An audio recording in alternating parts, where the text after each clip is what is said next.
your host, Reginald Easy Ward. Y'all, man, I've been gone for a while, but y'all, I'm back, man. I'm ready. I got some heat for y'all today. I got a special guest, Stephawn, Showtime Lindsay, man. It's a dude that growing up, man, like I used to look at it like, man, like he living the life, like everything I'm talking about. Like I was in middle school, and we knew every XIB CD and tape date that came out. Man. But y'all, like enough about that. That's the past, man. Stephawn, tell them who you are, man. What's going on, man? Stephawn, Showtime Lindsay, man. You can call me Showtime. First, I just want to say again, congratulations to you, man, and all that you doing, your team, man, the vision that God has given you. I know it's going to be a blessing, and I'm honored just to be here, man, on the Game of Faith podcast. A little bit about me. I know we're going to get into a lot more, but, man, grew up in PG County area, married to my beautiful wife, Isha, 2 young boys, man, Taj and Shamar. Shout out to y'all, my oldest right now doing this thing, flag football, scrimmaging, you know. But, man, speaker, entrepreneur, entertainer, man. So I just love God, love people.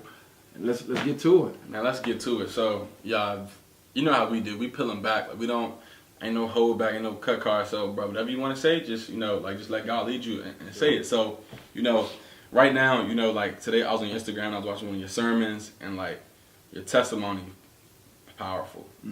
Crazy thing is, I heard it when I was in high school, and it was powerful then. And even now, just, like, revisit, I'm like, man, you know, like, he really overcame some stuff, and God just been dealing with you, you know, on a crazy level. Like, you know, I can even, like, it's crazy because, like, I can see, like, the greatness and, like the places that you're going, bro. Like, and that's coming from an authentic place. Right. But, so, we see that now, but, bro, like, let's take it all the way back to the inception before XIB, everything that happened in between, you know, like, just talk to the people. All right. So, man, wow, man. So, just to take it back a little bit, even before the XIB days, man, the go-go days, I started out rapping, doing my thing. I was signed actually to Sony Records. They had a sort of a sub label under Sony, New Phase, and so rap was it for me, man. I used to look up the Lil Bow Wow, man. You know, I don't know what he's doing now, but man, you know, so middle school I started doing that, you know, because even in elementary they asked like, what you want to do? I just wanted to be famous. I knew I wanted to entertain, just love making people feel good.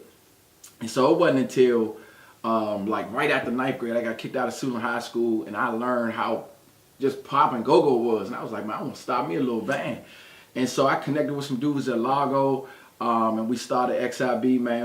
Literally, we was a basement band. And my man Pork Chop Basement, shout out to my man Pork Chop doing this thing. We used to carry instruments, man, on buses. Ain't nobody drive, nothing, man. It was tough. And when we started out, we literally started out paying to play. That's how bad it was. Like, you supposed to get paid, we was paying. And remember, like, lines would be packed outside, like, but nobody would come in when we played, you know what I'm saying? And so I'm like, dang. And so my man, we talking, I said, look, we need to start studying the best and figure out what they doing that we ain't doing, who they got, what they got that we don't got. And one of the things that we found that a lot of the great bands had was management. And at the time, me and my man Ace, he was managing us, but we was both the same age, you know. So we said, look, we gotta start doing some hunting to find some older managers. So we did that. And Miss Tasha and Miss Nikki was our first 2 managers. Also, that's Miss Tasha bought Trini, who was our singer, man. Shout out to Trini. Trini was her daughter. And man, that was one of the best decisions we ever made. My man Cook came through. It was a bless up, man. And that really took us to the whole nother level, man, to the point where at that point we got management. We switched up songs we did, how we moved. Promoters began to respect us. And at that point, that's when the money started coming in the shows and Thai seafood and all that, man. And pushing Super Freak, right? I'm telling y'all, bro. Hey, for all my DMV listeners, y'all know, bro. It was a period when like XIB was literally untouchable, bro. Like, they had the DMV on lock, bro. It was them reaction, bro. I stand, bro. But no, so go ahead, my bad. Yeah, man. So you know, with that came a lot, man. It came a lot. You know, stuff that is when you're young, you think, man, this is really the life, man. From the money. You know, we didn't stick with Miss Tasha and Miss Nikki the entire time. We ended up, you know, transitioning management to my man Crazy Weird Mikey. And I think when Mikey came, we thought we saw success with our first set of managers. And they did a hell of a job, you know, Miss Nikki, Miss Tasha. But Mikey took things to a whole nother level. We used to be literally riding around the city and 2 o'clock in the morning, 3 o'clock in the morning. He'd hand everybody that was in his car 5-hour energy drinks. Cause we posting up XIB posters in people's hood. It ain't matter what hood. We was in your hood like 2 in the morning. So when you woke up, all you saw was XIB posters. Like that's how I learned how to grind being under his leadership, man. And so through that, I literally was able to help my mother pay bills.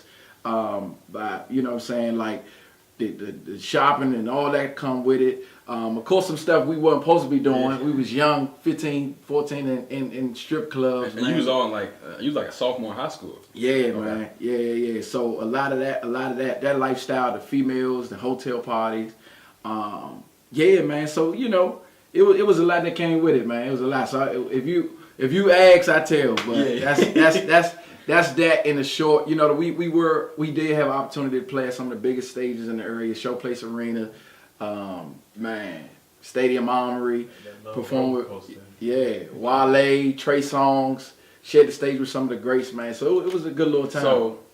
So while you were playing in the band, you know, and just like, you know, like living that like essentially like rock star lifestyle, like did anything about God ever like cross your mind, or like were you like, you know, like bro, I ain't thinking about that. That's like that's gonna be there type stuff. Like tell me about that. Right. So, you know, I was blessed to have a background with my mother. She was heavy in the church, man. So I always knew about God. You know, but it wasn't until later that I had my own relationship with God. So to answer your question, I knew about God, and I actually thought that we was doing the right thing, because literally, if you ask anybody in my band before shows, man, when we get in our little huddle, like some bands just do the little 1, 2, 3, whatever. Yeah. Like before shows, we literally would get around pork chop drum set and we said a little prayer. You know what I mean? And that's because of the background I had. Yeah. Now, so I thought I was trying to bring God into youngins clapping and all that, but Lord, let them clap. In Jesus' name, amen. You know, clap to this push it up. But nah, go ahead. Yeah. So I was discombobulated. I ain't know what was what, you know, but so from that aspect, I thought we was honoring God, but I later found out, you know, we really wasn't. Okay. Yeah. So then I wasn't. I said, I can't put it on the line. So like today when I was listening to your sermon at River Life, like some of the things, like I mean, there's a number of things that I'm gonna touch on, but one of the things that really caught me was just like the series of events.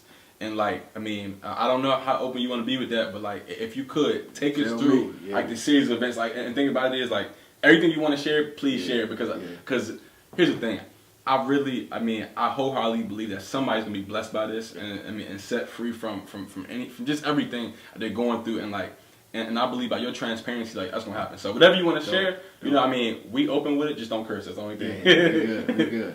So. And if it's anything specific, you feel free to, you know what I'm saying, ask. I'm an open book, man. But the series of events that you say that led up to the transition. Yeah.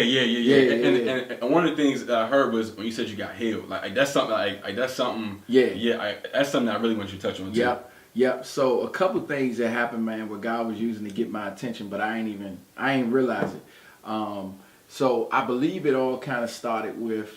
I want to say I can't even remember the order, but I know a couple things was one. I remember going to the Icon. We was at the Icon, and you know we got pulled over, and I was with my man Spaceman and a couple other guys, and man, it was a tough experience, man. I know and literally we just ain't have our lights on. Yeah. But of course we had stuff in the car that we shouldn't have had, and we was young, of course, under 18. But Spaceman, I think he was over 18. At the time, of course, he probably was. And, you know, he was like, look, man, you know, because Fed said somebody got to take this charge. And he was like, look, man, I'm going to take it. It was either somebody took it or everybody had to take it. And Spaceman took the charge for everybody, literally, man. So that was that. And it was one of those moments like, dang, like, all right, cool. Yeah, I made life flash before my eyes. Yeah, you know what I'm saying? I made it past this one. And then if that wasn't enough, eventually I found out, I'll talk about that one. Okay. I'll do that one last. But now I'll go to the robbery that happened in the city, man. You talking about that one? Yeah, I saw that one too. Yeah, man. So it was literally right after the show. We were headlining the show. We was the last band to play, and we did our typical little protocol where we let everybody leave. You know, security do their thing, make sure everything is everything. So we throw you straight.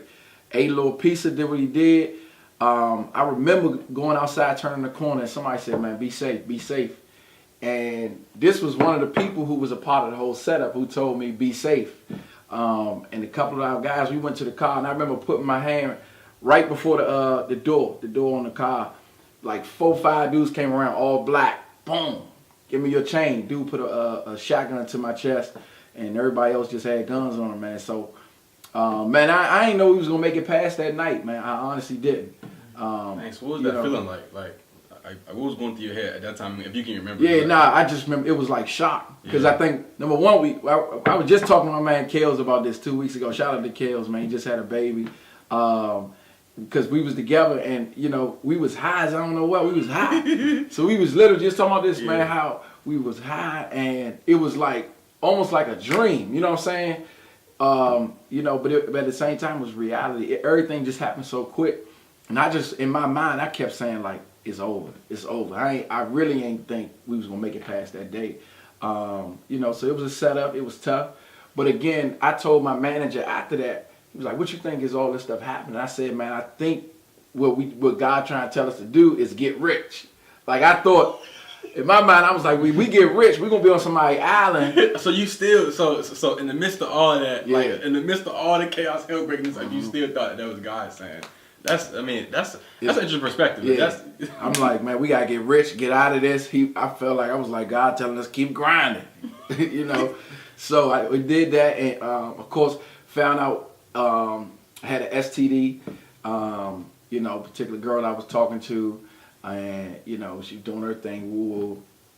And thankfully it was a curable STD by medicine or whatever, but. Again, at the time, like I was so lazy. Like I was old enough by that time to drive, but I was so lazy and used to just hopping in the back, boom. That I don't think I had my license. I didn't get my license till I was probably like 19 years old. And so I was too embarrassed to ask anybody to take me to the clinic to get the medicine I was supposed to get. So I knew I had it because my man Mike, my manager, took me to find out. They called me, told me I had it. But I was too embarrassed to call him back or anybody else to say, "Look, can y'all take me? I need to go get some medicine." So I was just like, I'm just going to have it, you know. And, I was 18. Matter of fact, I was 18 years old because that's when God saved me. I was 18 years old.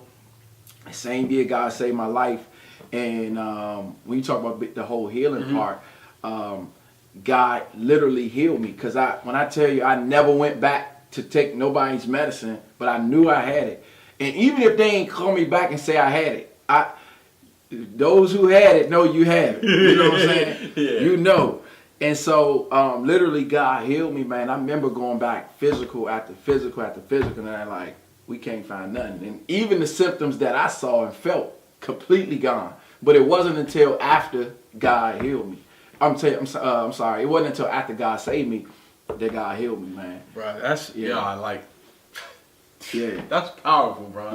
Like, I don't think people really understand like the manifestation of like the prophetic and healing and things like that. But those things are very real. For all my believers out there, like those things, and non-believers too, like healing from like from the Holy Spirit and God. That's stuff that's very real. So I'm glad you touched on that. So after that, like even like I said today, like I watched that sermon and that thing, like it blessed me too. Like it poured into me too. And one of the things is like the funny story was a story when you woke up the one morning and you was trying to find the laptop. Oh man! And trying to watch the service. I mean, like what do you remember about that? Just share that story as well. Well, let me say what the transition was for me, like how I actually got saved. And I can lead up to that part. So I remember like literally like it was yesterday, man. We was at the mall and my manager and assistant manager and my manager. And I got a call. They like, "Look, we just did this to so and so. We coming after you next." It was a prank call. I didn't know who it was, and they said they was from a particular hood in D.C. It just so happened that I knew the person who ran this particular hood, and I called him up. I said, "Look, we just got this call saying, well," he like, "Nah, that ain't us. Don't trip." But the fact that I got the call still made alarms come off in my head. So I'm like, so I'm like, I told my manager, I said, I ain't going to no more shows unless either I'm strapped or you strapped. So we went back around the way, holler at my man, rest in peace Bonio, who's no longer with us. He was like, look, if y'all need something done, you know, but he wasn't gonna let me do that, man. He knew I had a lot going for me. And so that was a Saturday night. Sunday morning I woke up and I just felt like, man, I've never felt that way that I felt that day ever in my life. It was to the point where if somebody took my life, I wouldn't have cared.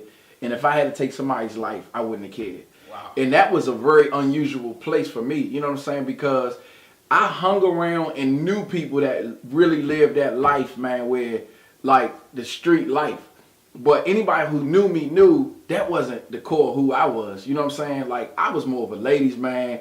Like let's not have to cross that line. Yeah. And if we did, it wasn't like I'm the type that I want to get into anything. You know what I'm saying? Yeah. I knew people and I ain't never had to. But to be at that place in my life where I wanted to pull a trigger, I knew I was at a dark place. And so I said, man, let me get a little inspiration.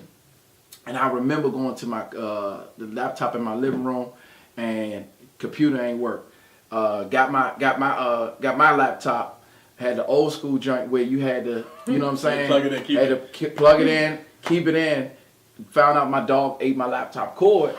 And so I'm like, dang. And something told me, go to your mother room, go to your mother room. I go to my mother room, and she had an extra laptop cord on her desk that I never seen. Took the junk, and I went to the basement. Like I said, I was too embarrassed. I didn't want nobody to see that I was, you know, in the church or nothing. Literally 5 minutes turned into about 2 hours, man. I only wanted a little bit of encouragement just to go back and do my thing. Like, you know what I'm saying, just to get out of the depression. But God, he did something that I just can't really explain. I remember being on my face, bawling and crying, like, and God telling me, like, I got a plan for your life. I got a purpose, and you got to lead that band. Like, clear as day. And I knew that was him because prior to that day, I always thought that God wanted me to be in the band and go get rich and do all this other stuff. But it was that day where I knew I was hearing from the God of the universe, you got to lead that band, man. I got a purpose for your life.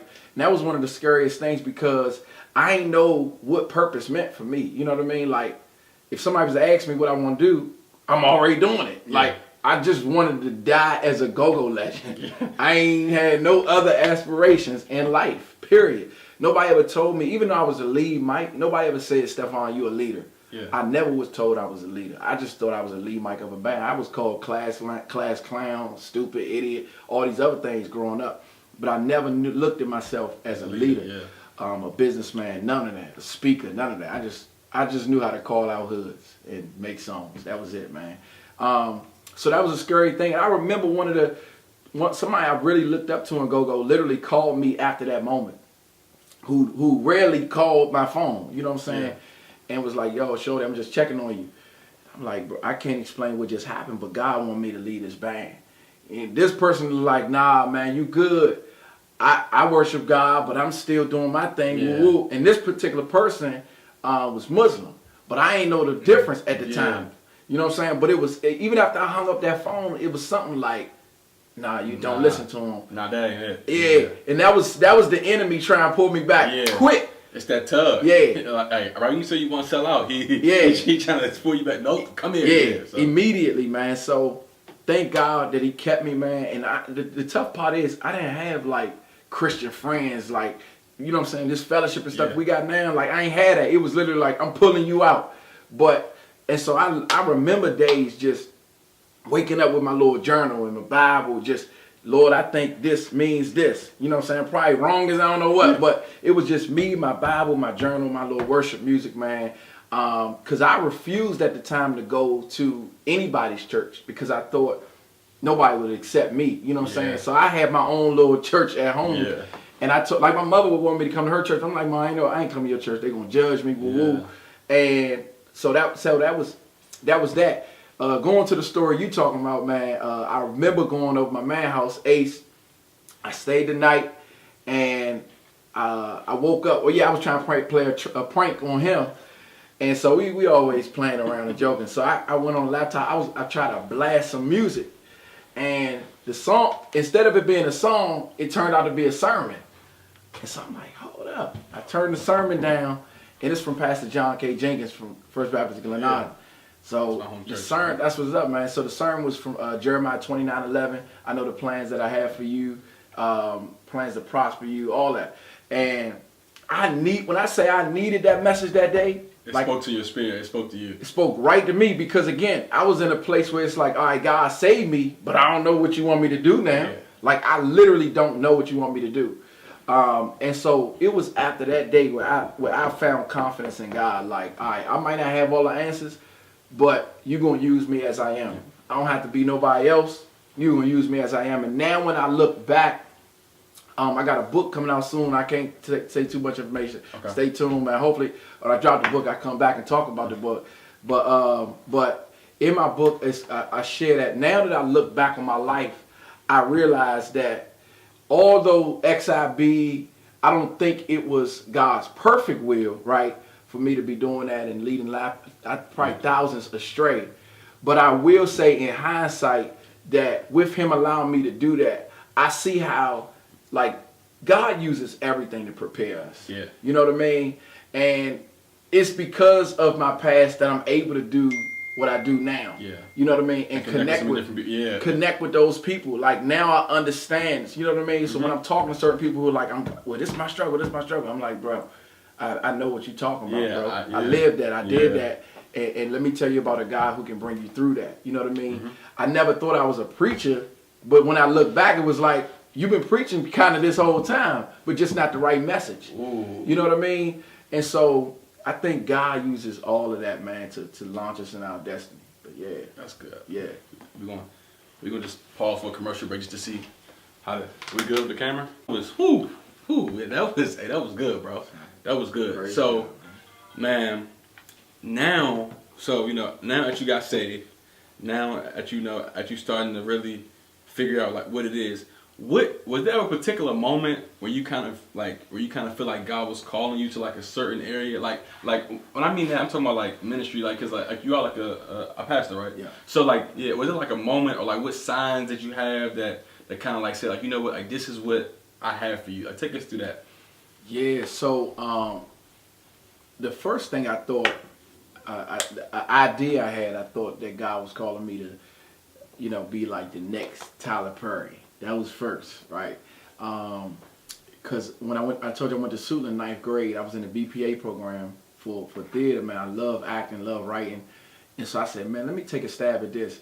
And I developed a company, and man, we was midway into actually putting on our first production.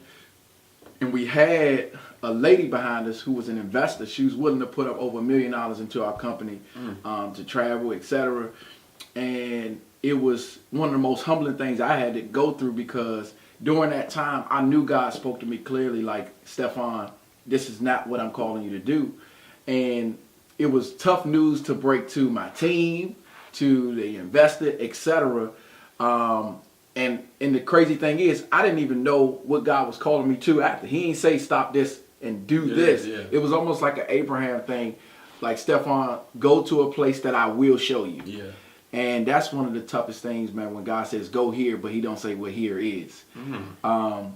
And so it was. So that all ties into being a game of faith. But game of faith. There it is. And so I literally took, by the grace of God, took that leap. I had the support of the team. Some people understood, some people didn't. And it was just one of those things where during that silent time, I just submitted myself to the leadership, you know what I mean, at the time of my particular church.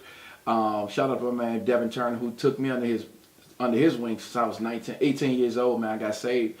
And so because I didn't know what to do, I didn't want to just go out there and do another thing. I felt like God was calling me to be submissive to a level of discipleship, you know what I mean? Because I ain't want to be that arrogant dude that's like, man, I've been doing this I got it. I don't need no help. I don't need mentoring. I knew that I needed a mentor, somebody that could take me under their wing, say, yo, I'm going to help you see the ropes. So before you go any further, talk about the power of mentorship. Power of mentorship. Yeah. It's a game changer, man. I always tell people, man, your corner determines your fight. it doesn't matter that how great Mayweather was, how fast he was. Everybody talk about Mayweather, but nobody talks about who was in his corner. Yeah, Roger, Floyd Sr. You know what I mean? Like, cause you can be like, especially with young people, man. We fast and we gifted, but without that wisdom to know when to throw that punch, we'll get knocked out. Yeah. And I think a lot of young people are suffering with that. They're fast, they're gifted, they got dreams, but there's no wisdom in the corner saying. And you know what's interesting about that? I'm going to cut you off. You good? I've been watching the series Planet Not Buried by Mike Todd. Yeah. And the last installment of the series was Planet and Undercover, and it talks about just being and covering that mentorship. You know, and people think covering means ministry. No, but I mean that's every area of life. You know, like I mean I may need to cover in business. You know, I need to cover in my church ministry. I may need to cover in working out. You know, like mentorship. It goes across the board. You know what I mean? Like you being a father, like your parents could help you out. You know, like you just need mentorship in all aspects of your life. So I'm bad, but carry on. No, you're good, man. That's spot on, man. So I literally submitted myself to his leadership, man, as my mentor, and just learned to be disciple. Because what I was trying to do too early is be on a platform, right? But I had to learn that I wasn't developed. You know what I mean? And so I was trying to develop this ministry when I wasn't even developed myself. You know what I mean? So Devin Turner pretty much helped me to understand the scriptures for myself, walked me through things, and I watched him pray with his kids. You know what I mean? It's the reason I pray with my boys now at night, because I didn't pray with my parents growing up. You know what I mean? But watching him helped me to see how to be a father, how to be a leader. And it was through that time of discipleship where he affirmed that in me. He said, Stephawn, I believe God has a call in your life to speak. And from there, he pretty much, you know, it was a prayerful journey, but he knew God called me to speak. And I trusted his leadership that was that. And, you know, he affirmed the gift that was in me and gave me opportunities to speak. And then encouraged me to go to Washington Bible College.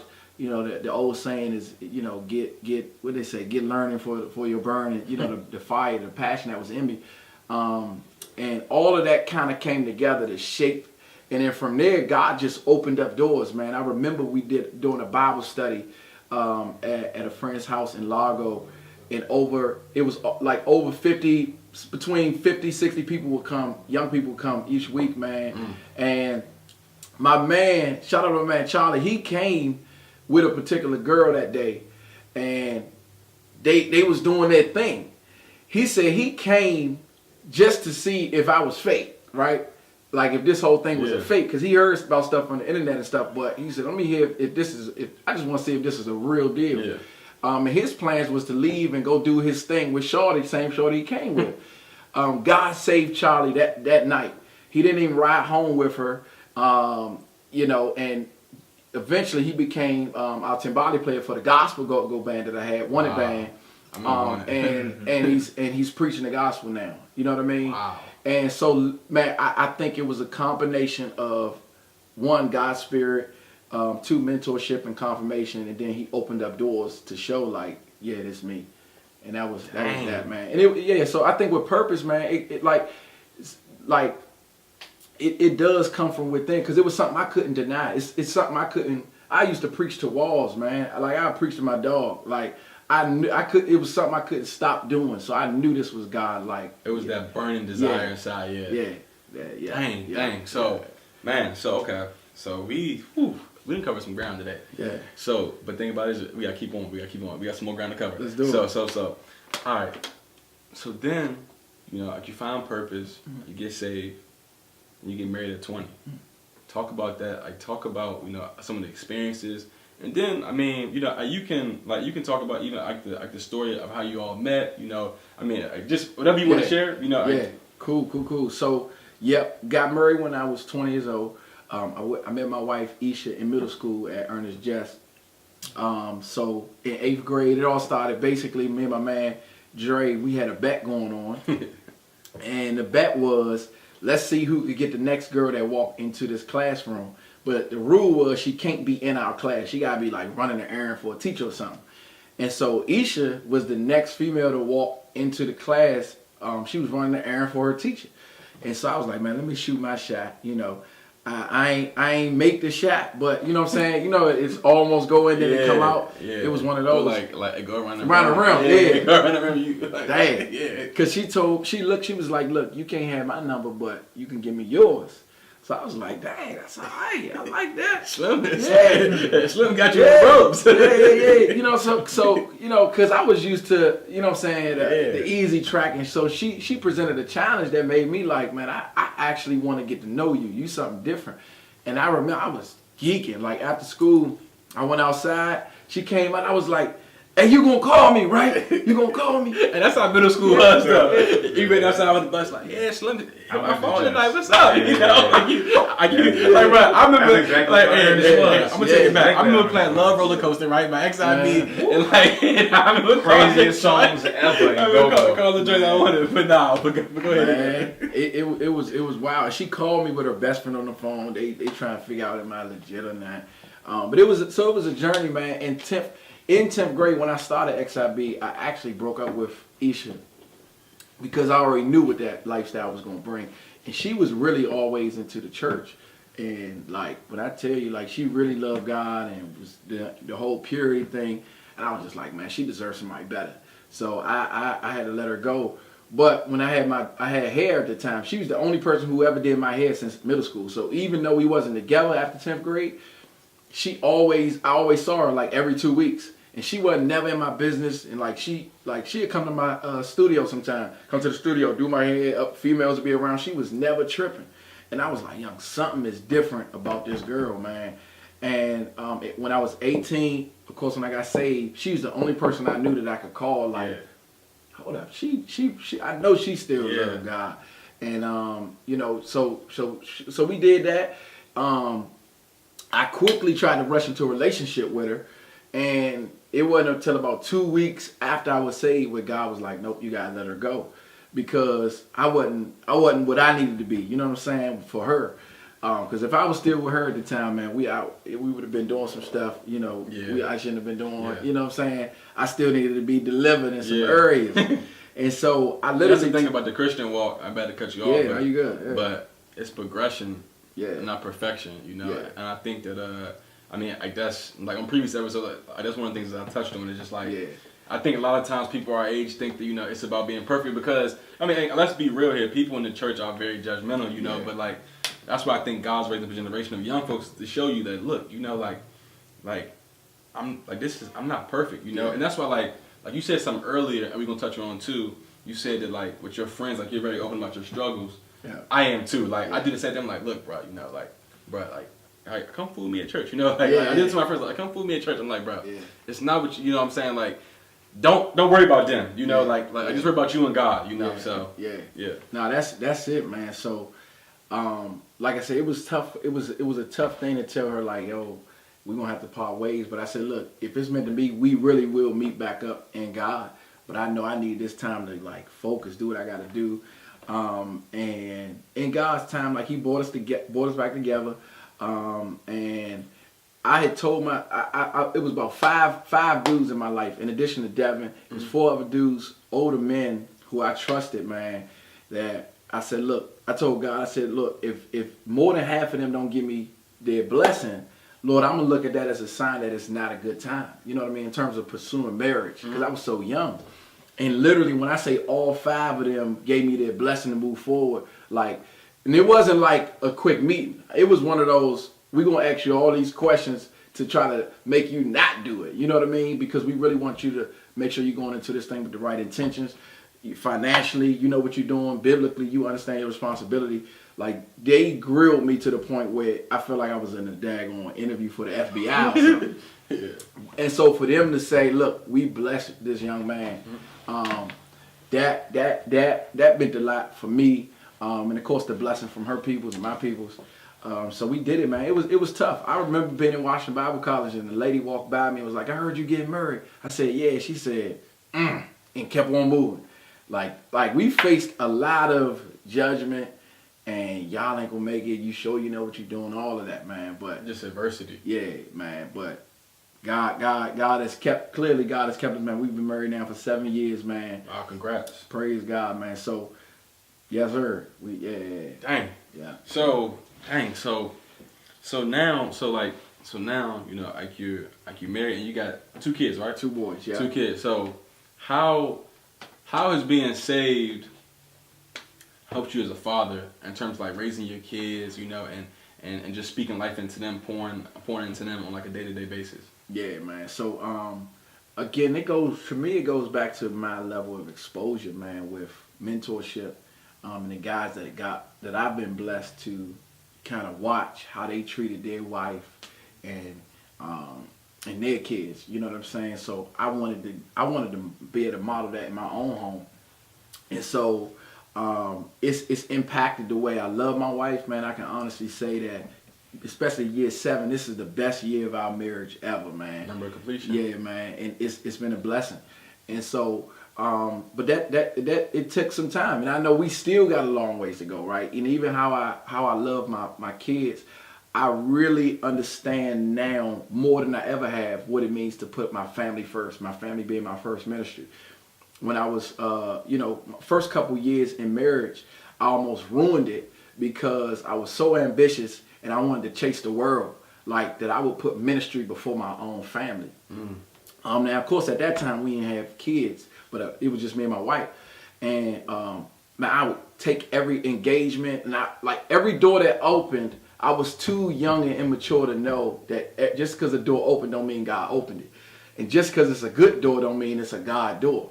But I didn't have the wisdom to understand how to discern which ones was just good and which ones was legit God. You know what I mean? And that's a tough thing to be able to get to say no to some good stuff.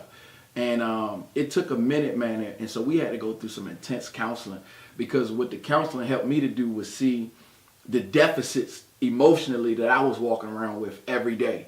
You know what I mean? So coming from XIB, one of the deficits that carried over into my marriage was I had a deep, deep need for importance and significance, because I was used to that every day, being in the limelight, etc. And so now being saved, even though I'm saved, I still had those same deficits, right? And so because I didn't realize how deep my need was for importance and significance and control, those things was controlling me. So that's why I said yes to every opportunity. I chased this and chased that, and I tried to mask it with God, but really it was my idol trying to make me feel important and significant. And who suffered was my wife. You know what I mean? I put her through so much, man. And I kept promising her, man, you guys gonna come together. And I would try to keep her quiet with money that was coming. But it's like, man, they don't need money. They need our time. They need our presence. So I cannot say I got to that point where I was a better husband and a better father by myself. It literally took counseling, man. And so, man, I thank God, man. I'm there for my boys. We play. We have fun. They know Daddy is there. And so it was just a journey, and it's still a journey of learning me. Yeah. And a lot of the emotional baggage that I come with, I'm like, yo, you gotta keep that, you know. So question. So you said something that really stuck to me. You said, you know, you started getting a lot of doors, but just because it's a door doesn't mean it's a God door. And even though it's a good door, doesn't mean it's a God door. So like when did you begin to like distinguish the two, or like now, like when you look at opportunities, like when do you know it's a God door versus just like a regular good door? Got you. So which question? Let me. The God door. So like now in my life, how do I discern that? Yeah. So my bad, I was. No, you're good. No. So now in my life, it really boils down to what makes it easier. I'm honestly say is the fact that I'm married. I got 2 kids. So now it's easier to discern it, right? A little bit easier to discern. It's not always black and white, but what makes it easy is that I can talk to my wife, and if she not with it, it's not a good look. You know what I mean? That's number one. And number 2, I do try to consider. Again, it just depends on the season. So if I know that it really it's not a black and white thing, but if I know that, man, I've just like let's just say this coming week I'll be gone for about some Sunday to Thursday and out of town, and so I'm gonna be gone by myself. So now my wife will be with the kids. So an opportunity opened up for next Friday. I don't care if Obama said I want to meet with you next Friday. It's not happening. Yeah. Period. Like, and I'm not even exaggerating. Yeah. Like, now my wife, she might be like, babe, you better take the opportunity. Yeah. But she literally would have to be like, babe, do it. 9 times out of 10, I wouldn't even bring it before her to put her in that situation. Why? Because I was just away from my family from Sunday to Thursday. Yeah. And so I don't care how good, literally this is a real live example, how good the opportunity was, I'm not doing it. Yeah. You know what I mean? So I thankfully I got, I think in the past what I used to do, I used to try to make all those decisions on my own. Like I was single. But now I've learned to yield to the counsel of my wife. And I yield to my kids can't talk verbally, but emotionally I hear them. Yeah. You know what I mean? So I can feel when that disconnect is there, and I try to factor all that in. And not even just my family, my body and my life, energy management. I'll know I need to slow down. Yeah. You know what I mean? This is a little too much. You don't need this one. And so money does not determine whether it's God or not for me. I don't care. I don't, like, even when I speak out, I don't charge a particular honorarium. That's not a factor for me. It really comes down to, do I feel like this is a God opportunity? Like I've prayed about it. Do I feel the Lord's leading in this? Sometimes it matters like who's involved, but sometimes that don't matter. It don't matter. Like, and what type of weight or burden would this put on me and my family? Like all those things I try to consider, and yeah, everyone is different. Yes, sir. All right, we're gonna stop real quick just to make sure everything good. Shoot, I think I got probably one more question. Cool. And then, I'm gonna let you read that.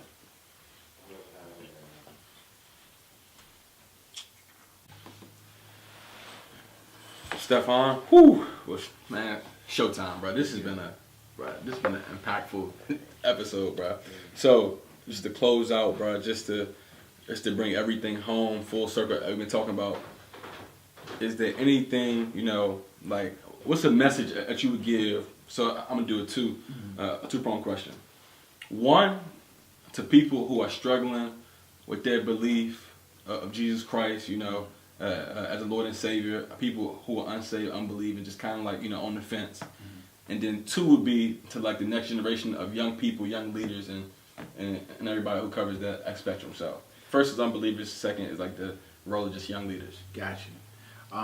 So my encouragement, man, to you saying primarily those who don't believe. Yes. Don't believe, man. I understand that people grow up in different backgrounds and have different influences. So I get it. Without a whole lot of theological, information right now, I'll say this. For me, walking with Jesus has been the best thing that's ever happened to me. I know, and I've studied the different religions, different options. I get it. But even when you look from a historical standpoint, atheists, man, have proclaimed that the facts of Jesus' crucifixion has happened. What most people do not agree or believe is that Jesus is God, right? But man, when I look at other religions, I'm like, man, nobody has no primary religious figure has claimed to actually be God except for Jesus. And when you go look at his tomb, he ain't dead. And so when I look at those aspects, man, and especially some in our generation, a lot of people in our generation nowadays, they ain't even talking about God. Everything is about energy. Yeah. Energy. Yeah. And being spiritual. Energy and just spirituality. And I get it.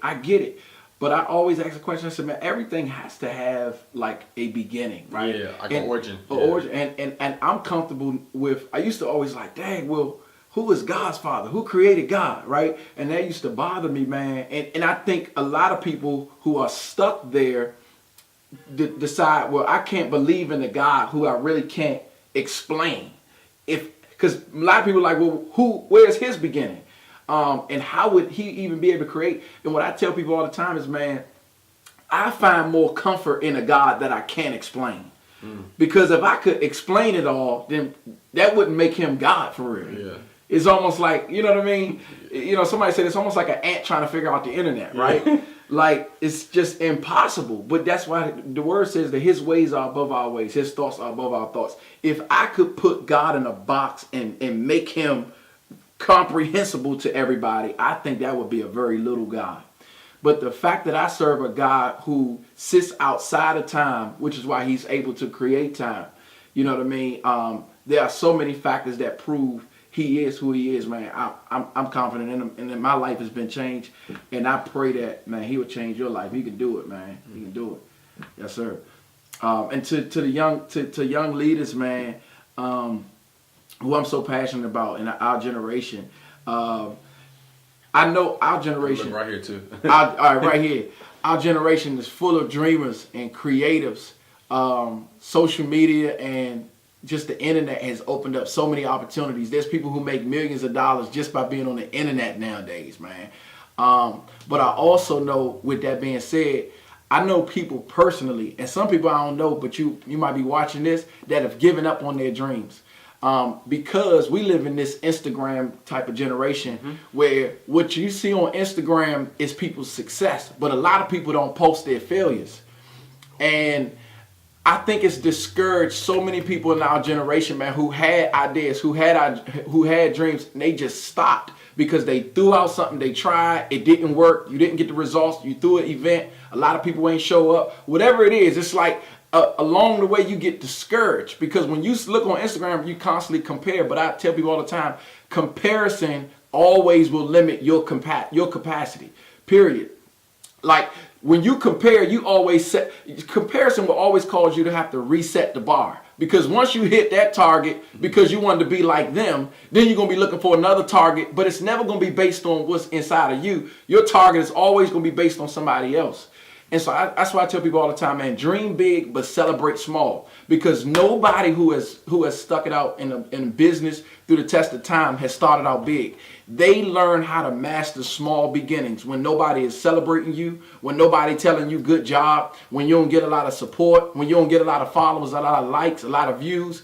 People who make it through the long haul, they know how to stick it through those times. And you sometimes got to be your own cheerleader. You got to be in your own corner saying, man, keep going. I don't care. Keep going. 3 people supported it, I'm going to celebrate small. Yeah. 10 people supported it, I'm going to celebrate small. And those are the companies like Amazon, like Google, etc. When they look back, they're like, I'm glad I didn't give up when I could have. So, man, really, like, I know you hear the cliche, don't give up, but that's real life. Like, if you in that season where you want to quit, like, you probably should keep going, because you never know what's in store for you. Man, that's a game of faith, man. Hey, I have no more words. Brother, thank you. I appreciate that, brother. Man, today's been, I know for a fact people will be blessed by this episode. So thank you, man. I wish nothing but success to you. And just talk about, you said you can't talk about the project, but just talk about like the book a little bit, like what you can say. Got you. Man, look forward to this book, hopefully. Yeah, just look forward to it. Now, I can say this. The name of the book is called Stages. And hopefully I'll be back here to talk about it, man. The book called Stages. And long story short, since middle school, as I shared, I found myself on hundreds of stages.